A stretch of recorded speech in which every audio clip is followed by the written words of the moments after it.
Hi friends అందరికీ. ఈవేళ కూడా ఏటకొచ్చాము మేము. మాకైతే కొంచెం చేపలు పడ్డాయి. అన్నింటి మీద ఒక పెద్ద చేప కూడా పడ్డది మాకు. మా అన్నయ్య వాళ్ళు ఇద్దరు ఆట ఆడుతున్నారు. ఒక పెద్ద అన్నయ్య ఒక చిన్న అన్నయ్య ఆట ఆడుతున్నారు. చూడండి, మాకైతే 4 kgs ఉండే చేప ఒకటి పడ్డది. కనమే అన్నీ 1/2 kg 30 kg చేపలు పడ్డాయి. దాంతోపాటు మాకు రొయ్యలు కూడా పడ్డాయి. ఇప్పుడైతే మాకు పడ్డాయి, మీకు చూపిస్తాను. చూడండి ఫ్రెండ్స్, ఇప్పుడు వరకు ఆట ఆడారు కదా, ఆ చేపలన్నీ మీకు చూపిస్తాం.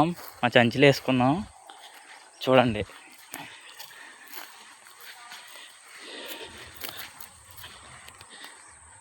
ఇదిగోండి. ఫస్ట్ అయితే మీకు రొయ్యలు చూపిస్తున్నాను. రొయ్యి చూడండి ఫ్రెండ్స్ ఎంత ఉందో. చూసారా ఎంత ఉందో?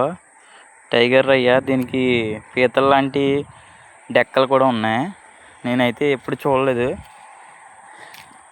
ఇదే ఫస్ట్ టైం. అవి పెద్దగా ఉన్నాయి కదా, అయ్యే డెక్కలు. నెక్స్ట్ వచ్చి మాకు చిన్న రొయ్యలు అవి పడ్డాయి. ఇంకోండి చేపలు పడ్డాయి అన్నాను కదా, చూడండి. ఇదైతే 30 kg ఉంటుంది. ఇవన్నీ 1/2 kg 1/4 kg ఉంటాయి. ఇవన్నీ 100 గ్రాములు 1/2 kg ఉంటాయి.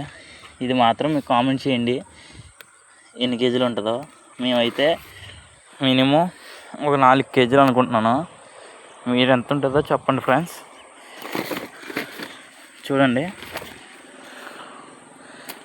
Okay friends, bye. నెక్స్ట్ వీడియోలోకి వెళ్దాం.